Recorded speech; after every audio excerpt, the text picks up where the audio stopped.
Assalamualaikum warahmatullahi wabarakatuh. Perkenalkan, nama saya Cindy Bella Sintania. Saya dari jurusan Pendidikan Luar Sekolah Universitas Negeri Semarang. NIM saya 12014180825. Di sini saya akan memaparkan proposal skripsi saya mengenai pengaruh pembelajaran daring terhadap prestasi belajar siswa paket C di SKB Cilacap. Pertama, saya akan menjelaskan tentang bab 1 pendahuluan. Latar belakang. Pendidikan merupakan salah satu hal penting yang perlu diperhatikan di masa pandemi ini. Di tengah-tengah pandemi ini, salah satu kebijakan yang diterapkan adalah kegiatan pembelajaran yang dilakukan secara daring atau online. Sistem pembelajaran daring sangatlah berbeda dengan tatap muka. Hal ini menyebabkan banyak pengaruh baik positif dan negatif yang dialami oleh siswa maupun guru. Oleh karena itu, perlu adanya strategi dalam mengajar agar anak tidak kehilangan motivasi belajarnya sehingga anak dapat berprestasi. Kemudian, ada rumusan masalah. Berdasarkan latar belakang di atas, maka permasalahan yang akan peneliti kaji adalah sebagai berikut. Pertama, bagaimana strategi pembelajaran daring atau online pada siswa paket C di SKB Cilacap? Kedua, bagaimana pengaruh pembelajaran daring atau online terhadap prestasi belajar siswa paket C di SKB Cilacap? Kemudian ada tujuan penelitian. Tujuan penelitian ini untuk mengetahui pengaruh atau dampak pembelajaran daring terhadap prestasi siswa, khususnya siswa di SKB Cilacap, siswa kejar paket C. Kemudian manfaat penelitian. Secara teoritis, sebagai berikut. Hasil penelitian ini diharapkan dapat dijadikan referensi bagi penelitian sejenis yang akan dilakukan di masa yang akan datang dan sebagai bahan untuk melakukan diskusi dan kajian mengenai pembelajaran daring. Kemudian secara praktis, penelitian ini diharapkan dapat memberikan manfaat sebagai berikut, dapat menambah pengetahuan lebih kepada pembaca mengenai pembelajaran daring dan dapat dijadikan referensi bacaan bagi pihak-pihak terkait, khususnya bagi para pemula belajar atau guru. Berdua, kajian teori. Di sini pembahasannya ada 3, sejarah pandemi COVID, kedua ada pembelajaran daring, dan 3 ada prestasi belajar. Pandemi COVID.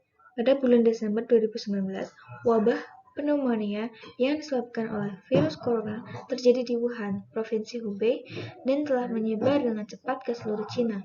Wabah ini menyebar begitu cepat hingga ke seluruh dunia. Wabah ini diberi nama Coronavirus Disease 2019 atau COVID-19 yang disebabkan oleh Severe Acute Respiratory Syndrome Coronavirus 2. Pada 30 Januari 2020, WHO menyatakan wabah SARS-CoV ini sebagai kesehatan masyarakat darurat dari kepentingan internasional. Artinya, corona ini menjadi permasalahan internasional karena menyebar ke seluruh dunia. Selanjutnya, pembelajaran daring. Dalam konteks ini, e-learning atau pembelajaran daring dapat didefinisikan sebagai teknologi apapun yang memungkinkan penyampaian sumber belajar atau komunikasi antar tutor dan siswa. Pandangan yang lebih luas tentang e-learning yang mencerminkan penggunaan audio, visual, dan media lainnya menurut Cattrall tahun 2005. Kemudian prestasi belajar. Menurut Chaplin, tahun 2002, prestasi merupakan hasil yang dicapai dari yang dilakukan dan diharapkan.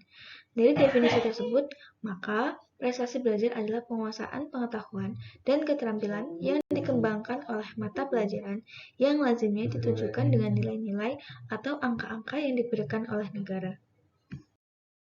Kemudian, bab 3 metode penelitian. Penelitian ini menggunakan desain penelitian kualitatif dengan pendekatan analisis studi kasus deskriptif. Sumber data. Data primer adalah data yang diperoleh langsung dari sumbernya.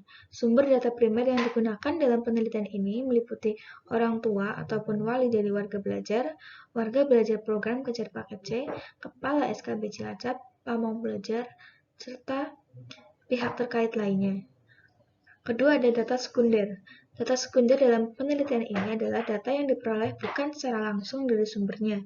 Penelitian ini sumber data sekunder yang dipakai adalah sumber tertulis, sumber dari buku, majalah ilmiah, dan dokumen-dokumen dari pihak yang terkait mengenai sikap dan partisipasi warga belajar terkait pembelajaran daring pada masa pandemi COVID-19 ini. Kemudian teknik pengumpulan data menggunakan observasi, wawancara, dan dokumentasi. Teknik analisis data dalam penelitian kualitatif. Yang pertama ada pengumpulan data, kedua penyajian data, dan ketiga simpulan atau verifikasi data. Sekian yang dapat saya sampaikan. Terima kasih. Wassalamualaikum warahmatullahi wabarakatuh.